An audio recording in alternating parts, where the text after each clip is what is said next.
Mummy, आप अभी भी भाभी को ही दोष दे रही हैं।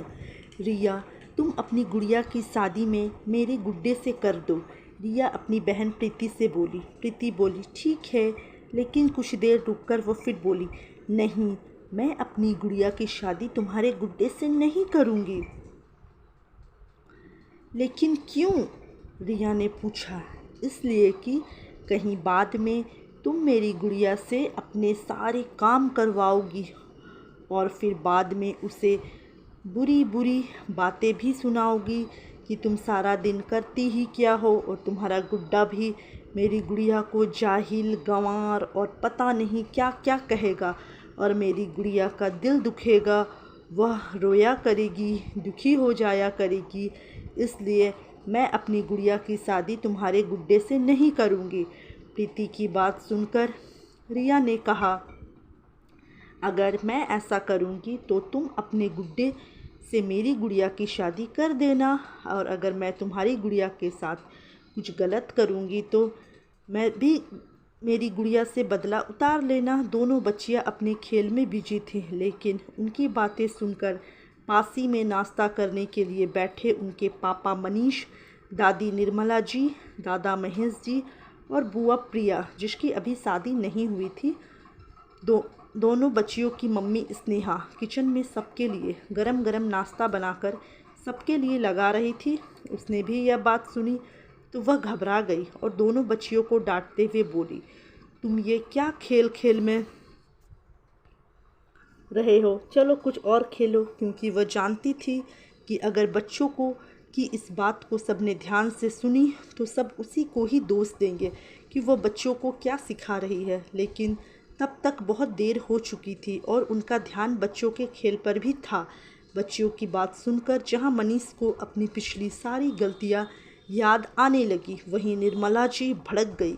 तुम बच्चों को यही सब सिखाती हो? तुम सारा दिन करती ही क्या हो? बच्चों के मन में जहर भर रही हो हमारे खिलाफ।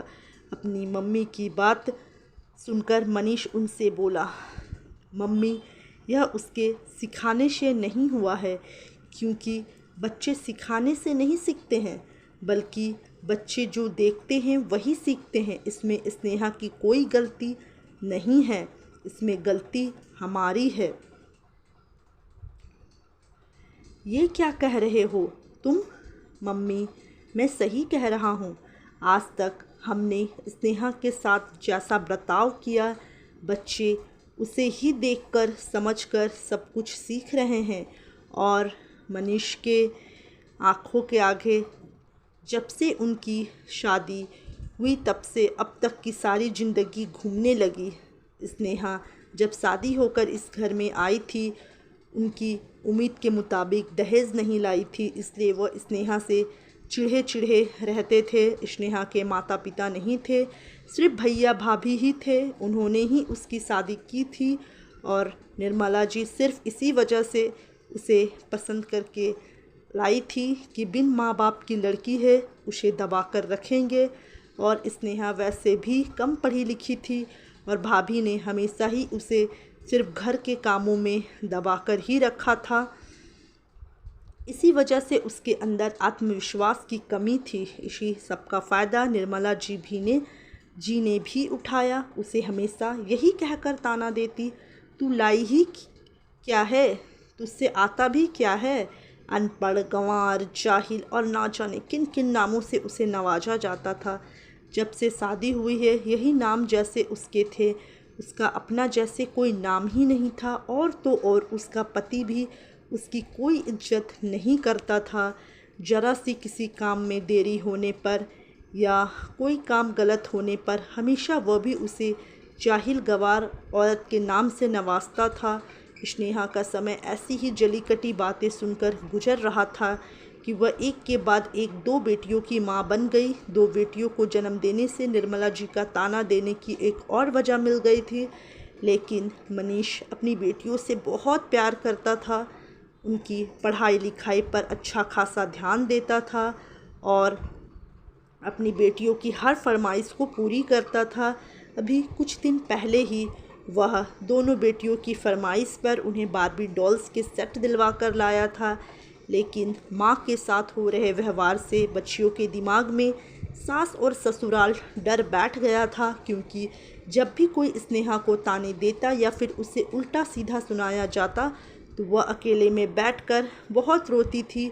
लेकिन पता नहीं क्यों वह कभी अपने लिए आवाज़ उठाने की हिम्मत नहीं कर पाई थी।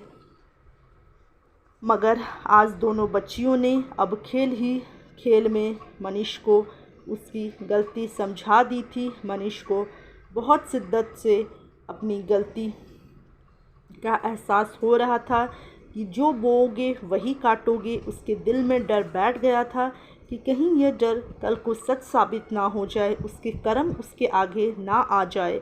उसकी भी तो बेटियां है, कहीं उसके लिए किए कर्म उसकी बेटियों के आगे ना आ जाए। तभी निर्मला जी कुछ कहने ही वाली थी कि प्रिया एकदम से बोली,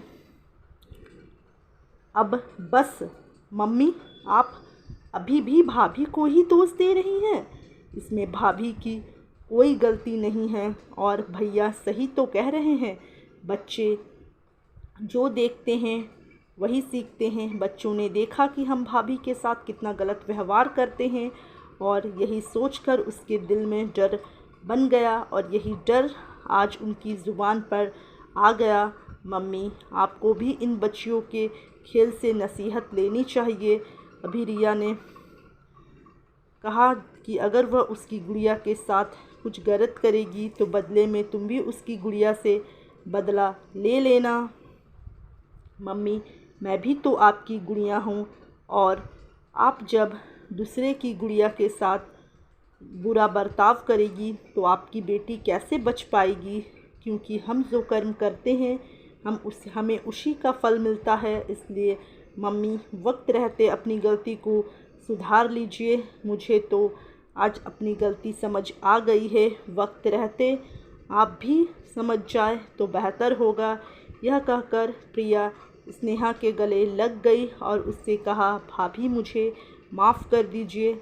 अब तक मैंने जो कुछ भी आपके साथ गलत किया उसके लिए मुझे माफ़ कर दीजिए। प्रिया की बात सुनकर स्नेहा की आंखों में आंसू आ गए। तभी मनीष भी स्नेहा के आगे हाथ जोड़कर बोला, स्नेहा, हमारी गलती माफ़ी के काबिल हो तो नहीं, लेकिन हमारे बच्चों के लिए प्लीज़ मुझे माफ़ कर दो।